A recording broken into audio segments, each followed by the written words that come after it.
দিয়া হুজুরের চোখের কোনায় এত পানি নাই, আমার চোখের কোটায় যতটা পানি। ও হুজুর, আমার সন্তানকে আমি মাদ্রাসার মধ্যে দিলাম, কারণ আমি মারা যাওয়ার পর আমার সন্তান কবরের পাশে দাঁড়ায় দাঁড়ায় দাঁড়ায় দাঁড়ায় সূরা ফাতিহা দুপুর আমার সন্তান তেলাওয়াত করবে, আর বদৌলতে আমার মালিক কবর আযাব বন্ধ করে দিবে। আজকে তুমি দুনিয়ার সব পাইছো রে বাবা, কিন্তু আমার আখিরাতের লাইনে কিছুই পাও না, মূলত তুমি কিছুই পাও। এমন জীবন করিও গঠন, মরিলে হাসিবে কাঁদিবে ভুবন। আকাশেতে লক্ষ তারা, এক চাঁদের আলো, লক্ষ মানুষ থেকে একজন আল্লাহওয়ালা ভালো।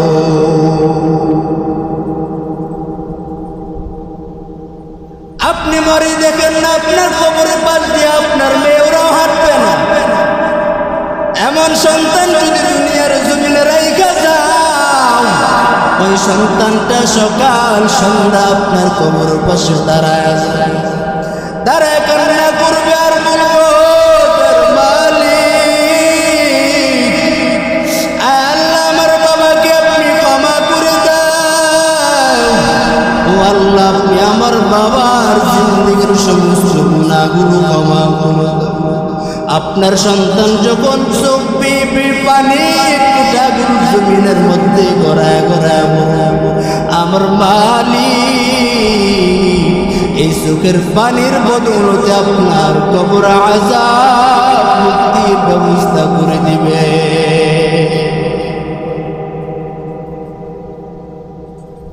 আজকে আপনি চলতেছেন গুনার পাহাড়ে, আপনি হাবু খাইতেছেন আপনার গোলাম। তাকাইয়া দেখছেন আজকে এত গরমের কারণে মানুষগুলো বড় বেকার আর হয়ে আছে। আজকে এত ফসল, এই ফসলের কারণ আমাদের গুনাহের ফসল। ظهر الفساد في البر والبحر بما كسبت أيدي الناس। জলস্তরের মধ্যে যত আযাব গজব, সব মানুষের হাতের কামাই। আজকে বান্দা এত গজব আর গজব, बंदा एक मतलब अदर गुनाहर वश नहीं दुनिया में मुसलमान किसी से डरते, नहीं दुनिया में मुसलमान किसी से। जब मिल जाते हैं दोनों तो ईमान नबी है, जब मिल जाती है दोनों तो ईमान नबी है। मर्दूद है पीछे हमें खबर नहीं लेगी, मर्दूद है पीछे हमें खबर नहीं लेगी। एक वक्त हालात जो अमाल है इचारा, एक वक्त हालात जो अमाल है इचारा।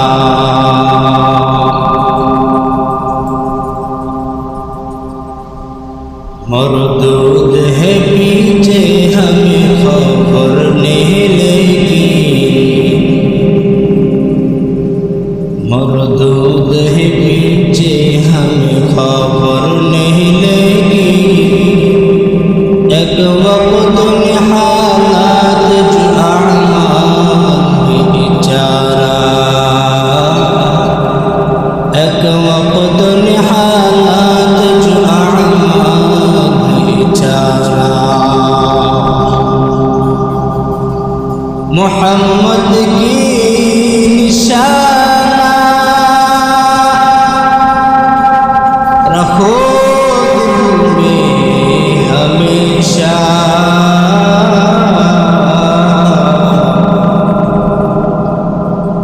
मोहम्मद की निशाना रखो दिल में हमेशा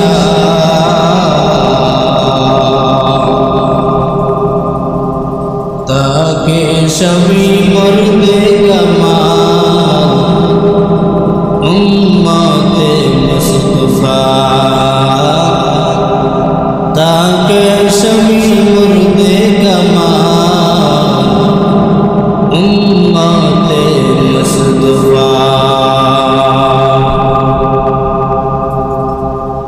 अल्हम्दुलिल्लाह যে মহানুল আলামিন আমাদেরকে পবিত্র জুমার দিনে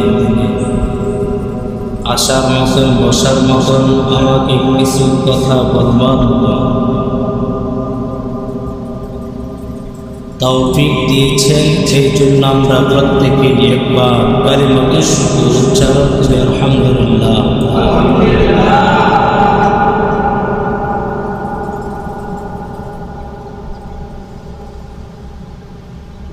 দুনিয়াতে যেহেতু মালিক পাঠাইলেন তাহলে আমাদের কিছু কর্মসূচি আছে না নাই? আল্লাহ আমাদেরকে বেহুদা বানায় নেয়, অনর্থক বানায় নেয়, অযোধ্যাও বানায় নেয়। তো বানাইছেন কেন? রবের হুকুম পালন করার জন্য। কার হুকুম? আল্লাহর হুকুম পালন করার জন্য রব বানায় ফেলেছে। এখন রবের হুকুম পালন করতে গিয়ে কিছুটা কষ্ট অনুভব হবে। যারা ধৈর্যের সাথে ইবাদত আল্লাহ বলেন রবের পক্ষ থেকে পুরস্কার বিনা হিসেবে জানবে। ধৈর্যের পুরস্কার বিনা হিসাবে জান্নাত। আল্লাহ নিজে বলে ইন্নামা ইউওয়াফাস সাবিরুনা আজরাহুম বিগাইরি হিসাব।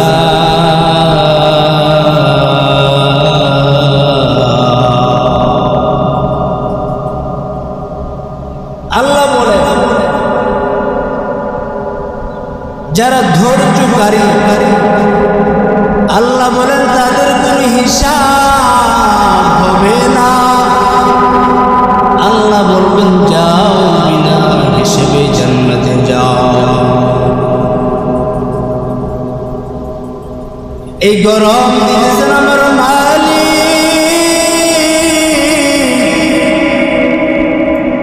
আল্লাহ গরম দিয়ে বান্দাদেরকে ধৈর্যের পরীক্ষা নিতেছেন। আমার বান্দাগুলো ধৈর্যের মধ্যে কি পাস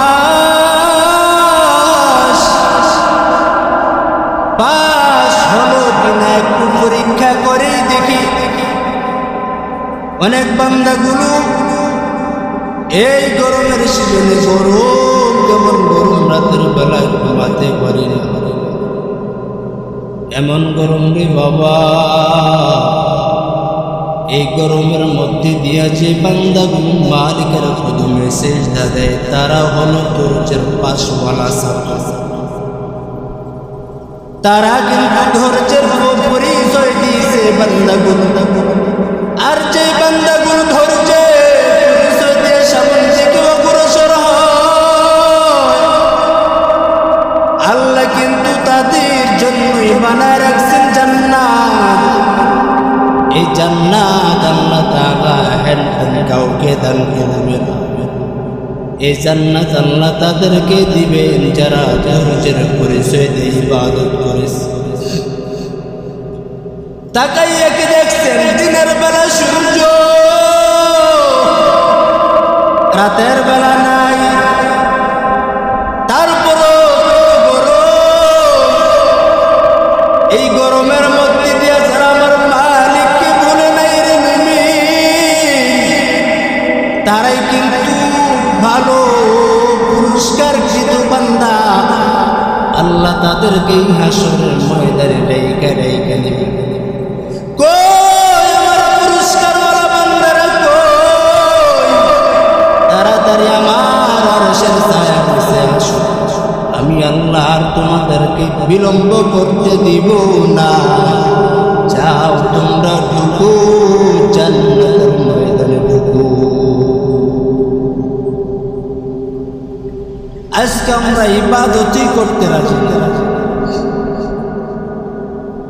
মসজিদে ঢুকে ইবাদত করব, সেই সামর্থ্য আমাদের হয় না। এই ইবাদত করতে গেল তো ইলমের প্রয়োজন। আপনি সূরা ফাতিহা না পড়লে নামাজ হবে না। সূরা ফাতিহাটা তো আগে শিক্ষা অর্জন করতে হবে, তাও তো শিখি।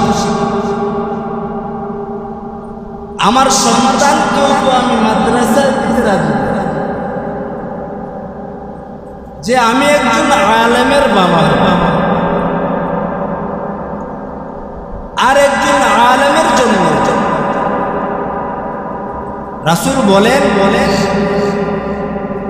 একজন আলেমের জন্য আসমান জমিন এবং সমুদ্রের মাঝ পর্যন্ত দোয়া করতে। একজন আলেম,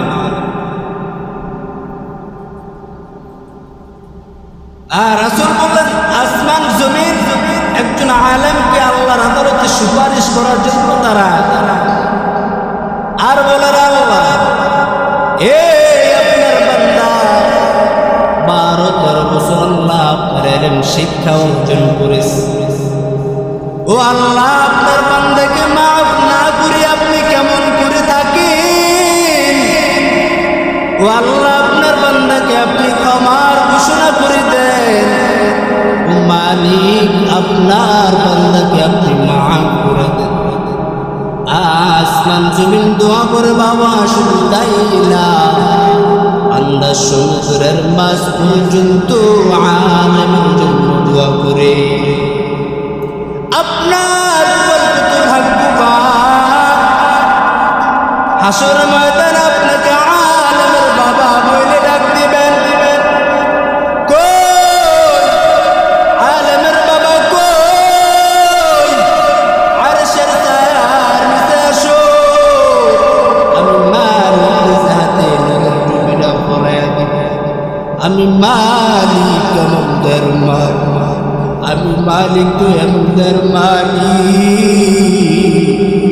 বান্দা যখন মাথাটা নত পালাইয়া দেয় গুনাহের কারণ, আমি মালিক এক নিমেষে বান্দার গুনাহ ক্ষমা করে দিই।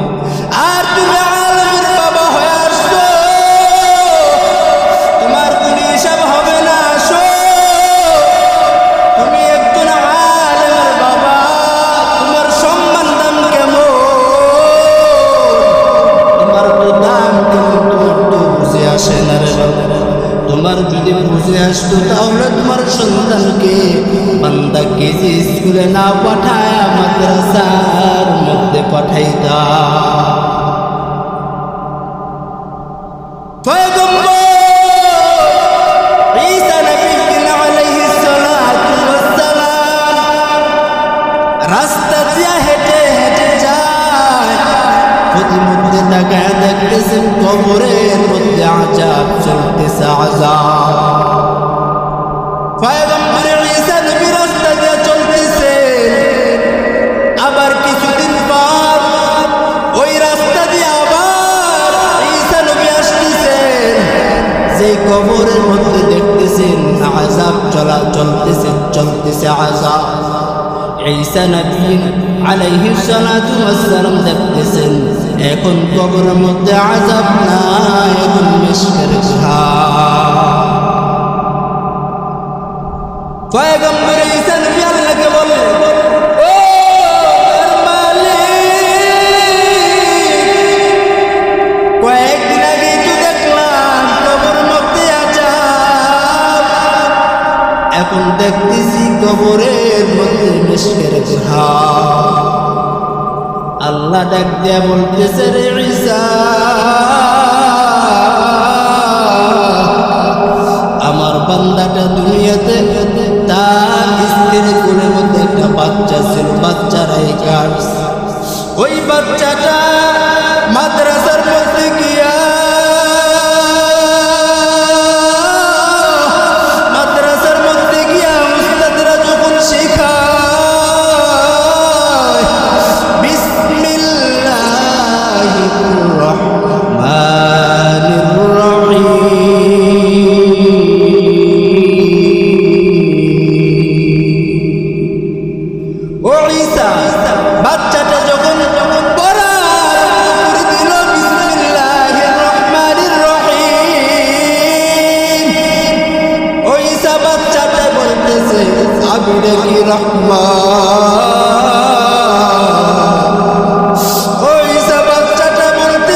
আল্লাহ।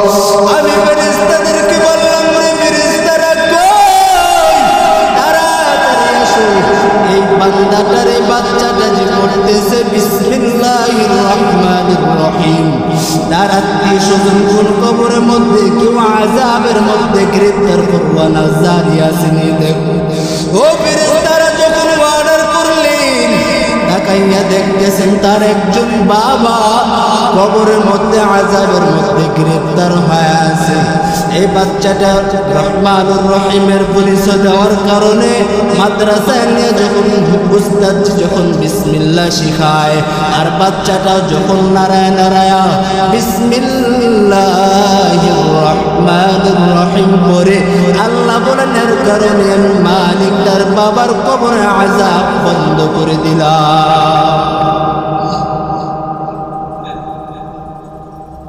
এখন বলেন মাদ্রাসার ছাত্রদেরকে দিলে লাভ না লস? কথা বলেন না কেন?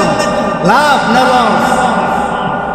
কত যুবক কান্না করে, হুজুর আমার বাবা দুনিয়ার জমিনে নাই, একটু আমার বাবার জন্য দোয়া করুন।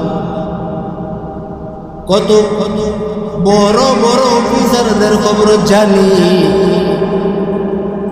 বড় বড় অফিসারদের খবর জানি, আর্মিদের খবর জানি।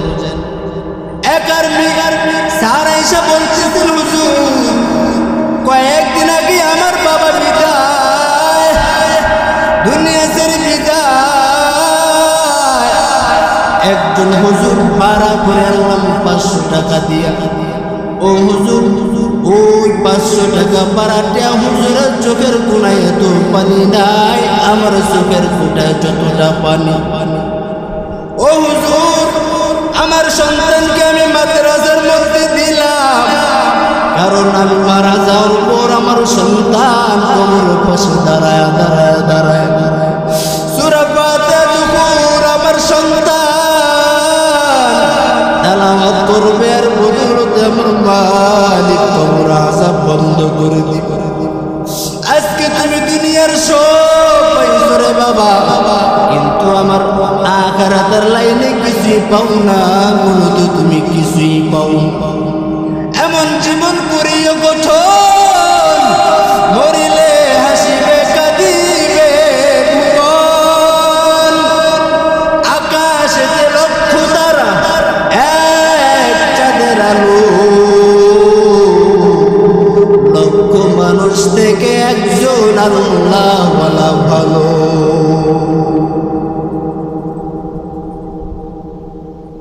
আপনি মরে দেখেন না, আপনার কবরের পাশ দিয়ে আপনার মেয়েরাও হাঁটবে না।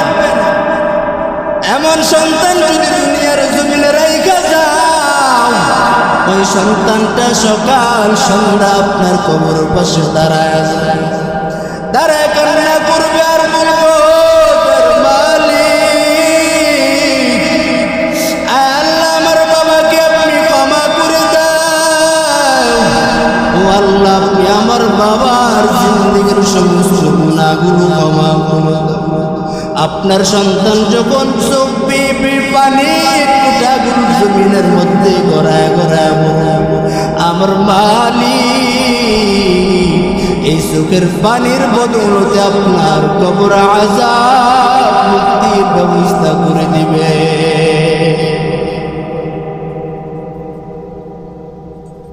আজকে আপনি চলতেছেন গুনার পাহাড়ে, আপনি হাবু কাইতেছেন আপনার গোলাম। তাকাইয়া দেখছেন আজকে এত গরমের কারণে মানুষগুলো বড় বেকার আর হয়ে আছে। আজকে তো ফসল, এই ফসলের কারণে আমাদের গুনাহের ফসল। ظهر الفساد في البر والبحر بما كسبت أيدي الناس। জলস্তরের মধ্যে যত আযাব গজব, সব মানুষের হাতের কামাল। আজকে বান্দা তো গজব আর মগজু বান্দা একমাত্র আমাদের গুনাহের বশ। এই গরম আমরা কোন আল্লাহর বান্দারা সহ্য করতে পারি না। ওই হাসর ময়দানে ওই সূর্য যখন আমাদেরকে এখন যে তাপ দেয়, এই সূর্যটা এখন চতুর্থ আসমানে লাগানো।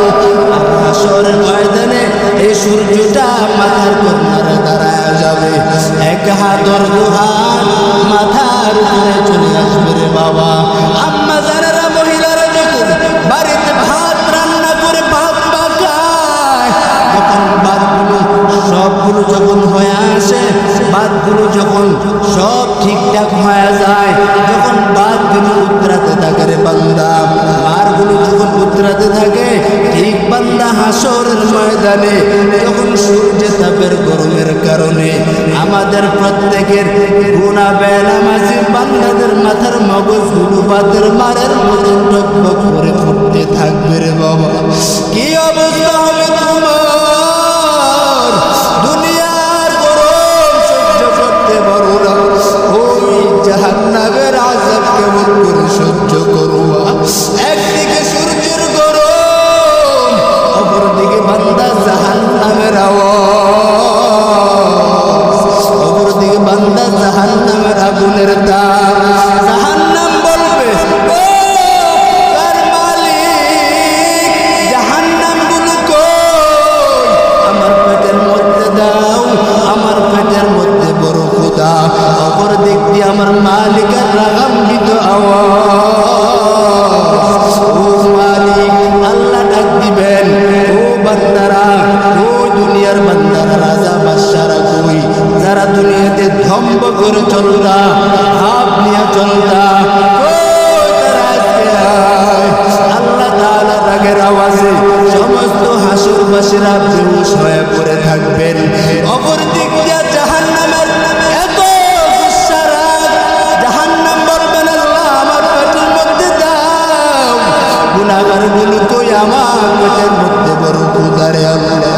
ওই সময় কি অবস্থা হবে?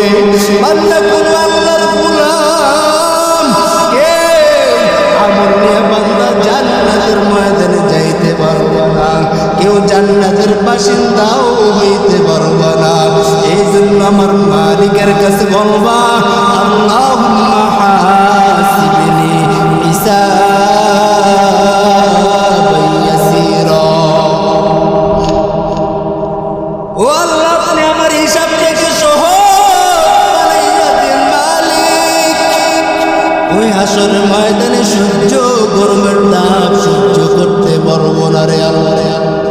ও আল্লাহর গোলাম, আপনার তো এই হিসাবই নাই, আপনার তো এই নিকাশ নাই। শুধু খাইতেছি, চলতেছি, ফিরতেছি, গুনাহ করতেছি। কোন বান্দায় নেক আমল নিয়ে আল্লাহর সামনে দাঁড়াইবে না, দাঁড়াইলো এক আল্লাহর বান্দা দাঁড়াইবে। আল্লাহ বলবেন, রে গোলাম, তুমি কোন কারণে জান্নাতের ময়দানে ঢুকতে চাও? কি নিয়া জান্নাতে যেতে চাও? আমার দয়ায় নাকি তোমার ইবাদতের মাধ্যমে? আল্লাহর বান্দা ডাক দিয়ে কয়, রে মালিক, 500 বছর ইবাদত করে দুনিয়াতে আসলাম, আমি আমার ইবাদতের মাধ্যমে জান্নাতে ঢুকতে চাই। আল্লাহ বলবেন, ও ফেরেশতারা, যাও, আমার এই বান্দাটাকে একটু জাহান্নামের কিনারায় রাস্তা পার্শ্ব প্রতিক্রিয়া করে একটু কর্নারে দিয়ে নিয়ে যাও। ও ইবাদত গুজার বান্দাওয়ালাকে যখন একটু ফেরেশতারা ধরে ধরে নিয়ে যাবে জাহান্নামের কিনারায় নিয়ে যাওয়ার উপর জাহান্নামের তাপ বান্দার শরীরে লাগার পর সাথে সাথে চিৎকার করে উঠবে, আল্লাহ পানি দাও। ও ঘর মালিক, পানি কই? পানি দাও, পানি। আল্লাহ তাআলা ফেরেশতারা আল্লাহর কাছে আরজি পানি চায়, পানি চায়। আল্লাহ বলবেন বিনা কারণে পানি দেওয়া হবে না, এর যে কোনো একটা মূল্য চাই, মূল্য চাই। বান্দা বলবে না, না, এক গ্লাস পানি দাও, এর দাম নিয়ে নাও। ফেরেশতারা বলবেন কি দাম? বলে নাও, নাও, নাও, আমার জিন্দেগির 500 বছরের ইবাদত তুমি নিয়ে নাও। ও যুবক, এক গ্লাস পানির দাম যদি 500 বছরের ইবাদত হয়, বল বান্দা তোমার 900 বছরের ইবাদত আছে রে বাবা। ও বান্দা, ও বৃদ্ধ বাবা, বলো নিজের বুকের মধ্যে একটু হাতটা রাইখা বলো, ও আমার এমন একটা ইবাদত আছে যা দিয়া আমি আল্লাহর দরবারে পেশ করব, এই আমল দিয়ে আমি জান্নাতে ঢুকবো। না রে বান্দা, দেখাইতে পারবা না, কোনো আল্লাহর গোলামেরা দেখাইতে পারবা না। আল্লাহর বান্দা এক গ্লাস পানির বিনিময় 500 বছরের ইবাদত শেষ। ফেরেশতারা আরেকটু সামনে নিয়ে গেল, হাজির করায় দিল। এখন আমার গরমের তাপ, মনে হয় কলিজাটা চৌচির, কলিজাটা ছিঁড়ে যায়। বলে আল্লাহ পানি, পানি দাও, মালিক পানি কই? যখন ফেরেশতারা আবার আরেক গ্লাস পানি নিয়ে হাজির হয়ে যাবেন, বলে মূল্য দাও। বলে আগে তো 500 বছর ইবাদত দিয়ে দিলাম, এখন কেন আমার আর কাছে কোনো ইবাদত বন্দেগী নাই, এর কোনো মূল্যই নাই, আর এখন কি করব? আল্লাহর বান্দা বুঝবার পারছে আমার মালিক যদি দয়া না করেন জান্নাতে যাইতে পারবো না। সাথে সাথে গোলাম বান্দাটাই সিজদায় পড়ে গিয়ে কান্না করেন, ও তার মালিক, ও আল্লাহ আপনার দয়া ছাড়া জান্নাতে যেতে পারবো না, ও আল্লাহ আপনার দয়া ছাড়া জান্নাতে ঢুকতে পারবো না, ও আল্লাহ আপনি তার নজরে মাফ করে দাও। আল্লাহ তাআলা ডাকতে বলে, রে গোলাম, এতক্ষণে যেহেতু তোর ভুলগুলো তুই শুধরাতে পারলি, আমার দয়া ছাড়া জান্নাতে ঢুকাও সম্ভব, যাও, যাও। আমার বান্দা আমার রহমতের কাছে যখন মাথাটা ঝুঁকাইয়া দিছে, আমার বান্দাদেরকে আমি মালিক, আমার বান্দাকে জিন্দেগির গুনাহগুলো মাফ করায় দিয়া আমার দয়ার মাধ্যমে আমার বান্দাকে জান্নাত দান করলাম। বেহেশতে যাকে আযারে নবাশ কাছে রাবা কাছে গারে নবাশ। জান্নাত এমন একটা সুখের ঘর, যেখানে কষ্ট নাই, ক্লেশ নাই, পেরেশানির অভাব নাই, কিছুই নাই, শুধু আরামের ঘর, খাওয়ার ভোগ করো। ইবাদত করার জায়গাও না জান্নাতে, তাহলে ইবাদত করবো আমরা দুনিয়াতে, এর ফলাফল জাযা পাবো আমরা সবাই আখিরাতে। এই জন্য বাবা, যদি আপনি ওই জান্নাতে যদি সুখ আসরে উঠতে চান, তাহলে আপনার সন্তানকে একজন কোরআনওয়ালা বানায় যান, একজন আলেম বাবা হয়ে দুনিয়ার থেকে বিদায় দেন। কই আমরা তো এই পাঞ্জাবি ঢুকায় আমরা তো ঠকি না।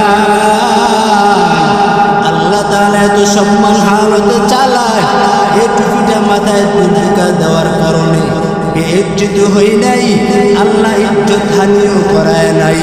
এত সম্মান হালতে চালায়, পৃথিবীর উলামায়ে কেরামরা যে হালতে চলে, আমার মনে হয় না বাংলাদেশের পৃথিবীর যে কোনো অন্য বান্দারা এই সম্মান হালতে চলে, যে সম্মান হালতে আল্লাহ আমাদেরকে চায়।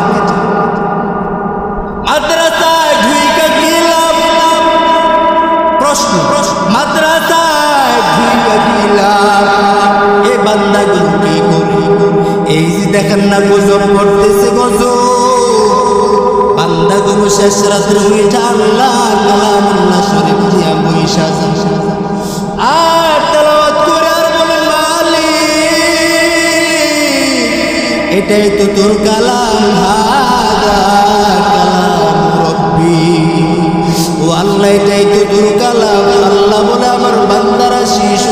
বান্দারা আমার কালাম তেলাওয়াত করে আমি আল্লাহ বাংলাদেশে গজব দেই কি কইরা? না না, এদের কারণে গজব আসমানে ঝুইলা থাকে। হ্যাঁ, আমরা মাদ্রাসায় আইসা পড়ি শুরু হতে ওযু। আপনার সন্তানটা স্কুলে গিয়া প্রাইমারি স্কুলে গিয়া পড়ে শুরু হতে অজগর। আমরা মাদ্রাসায় আইসা পড়ি শুরু হতে ওযু। আপনার সন্তানটা মাদ্রাসায় গিয়া পড়ে সরায়াতে আল্লাহ। আর অমুক আল্লাহর বান্দার সন্তানটা স্কুলে কলেজে গিয়া প্রাইমারি স্কুলে গিয়া পড়ে সরায়াতে আপা। কি শিখায়? শিখেন তফাৎটা কতটুকু? আপনার সন্তানটা মাদ্রাসা আয়েশা পড়ে রশ্মিতে ইসলাম। আর অমুক আল্লাহর বান্দার সন্তানটা কেজি স্কুলে গিয়া পড়ে রশ্মিতে ঈশ্বর। বান্দা কতটুকু তফাৎ? বান্দা মাদ্রাসা পড়লে কি হওয়া যায় জানেননি? বাংলাদেশের মধ্যে জগৎ বিখ্যাত যত উলিয়ে কামেল দেখতেছেন বা আসবে, বান্দা জুনায়েদ বাবু নগরী হওয়া যায়, আল্লামা আহমদ শফি রহমাতুল্লাহি আলাইহি হওয়া যায়, আল্লামা নূর হোসেন কাসিমি হওয়া যায়। বান্দা মাদ্রাসায় পড়ে জগৎ শ্রেষ্ঠ আল্লাহওয়ালা বান্দা হওয়া যায়। এই জন্য আমরা প্রত্যেকেই যাদের দিলটা পরিষ্কার আয়নার মতন চকচক, আমি দুনিয়া চাই না, আমি মরার পর আমার সন্তান আমার জন্য দোয়া করবে, এই কাম্য, আর কিছু চাই না। তৈয়ার আছি ইনশাআল্লাহ যে আপনার সন্তানকে মাদ্রাসায় দিবে। বলেন না কেন দিবেননি? বলেন। আহা, আল্লাহ অসন্তুষ্ট যার উপর আল্লাহ হেদায়েত রাখে না সে কথা বলবে না। আর যাদের সিনার মধ্যে নূর ঢুকা তারাই কথা বলবে। বলেন দিতে রাজি আছি ইনশাআল্লাহ? মাদ্রাসা দিবেন তো ইনশাআল্লাহ? আপনার ছেলে নাই পড়ার মতো, নাতি দুনিয়াতে যদি মেয়ের ঘরের নাতি হয়, ছেলের ঘরের নাতি হয়, মাদ্রাসা দিবেন তো? দিলটা খোলা কইরা বলেন, দিলটা বড় বানায় বলেন, হুজুর আমি দিব আমার সন্তানকে, আমার নাতিকে, আমার নাতনিকে আমি মাদ্রাসায় দিব। দুইটা হাত বাড়ান, দুইটা হাত বাড়ান। আল্লাহ আমাদের সবাইকে কবুল করে বলেন আমিন। আল্লাহ আমাদের অন্তর থেকে কবুল করে বলেন আমিন। যে কথাগুলো বললাম আল্লাহ রাব্বুল আলামিন কত যে কথাগুলো বলেছি রব্বে কারীম যেন আমাকে এবং আপনাদেরকে আমল করার তৌফিক দেন বলেন আমিন।